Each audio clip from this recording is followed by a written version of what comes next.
યુઝરે સવાલ ઉઠાવ્યા કે શું બંધારણ નાના લોકો માટે છે? વીઆઈપી રિસેપ્શન, વીઆઈપી ભોજન, વીઆઈપી કંકોત્રી, શું આ બંધારણનું ઉલ્લંઘન નથી?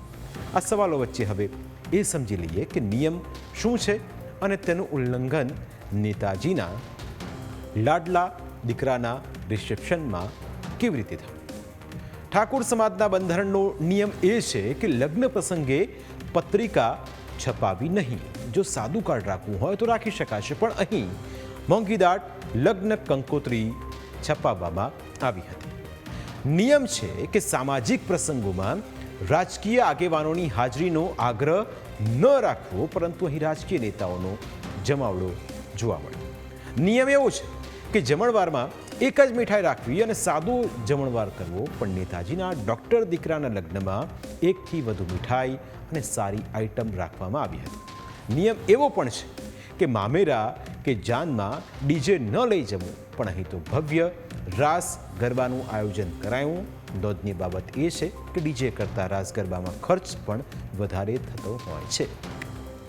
નિયમ મુજબ હલ્દી રસમ અને એન્ટ્રી મારવાની પ્રથા બંધ કરી દેવાઈ છે, પરંતુ નેતાજીના ડૉક્ટર દીકરાના લગ્નમાં હલ્દી રસમ યોજાઈ અને ગ્રાન્ડ એન્ટ્રી કરવામાં આવી હતી.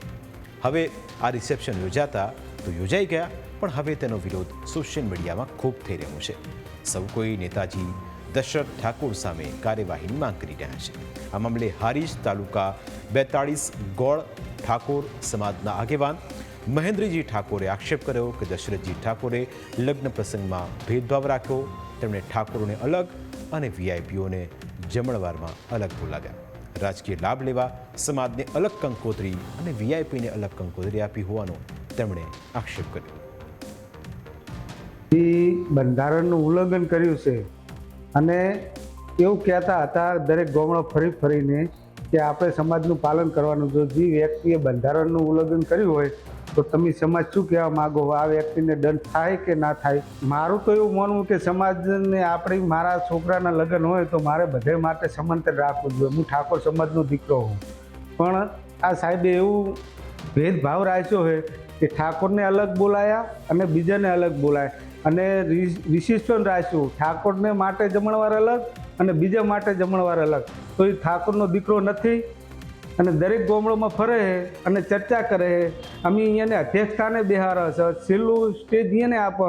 તો આ બંધારણનું પાલન નથી કર્યું તો એ વ્યક્તિને દિલ ખોલીને કહેવું જોઈએ કે હા મેં બંધારણ નહીં કર્યું અને હું પાપી છું.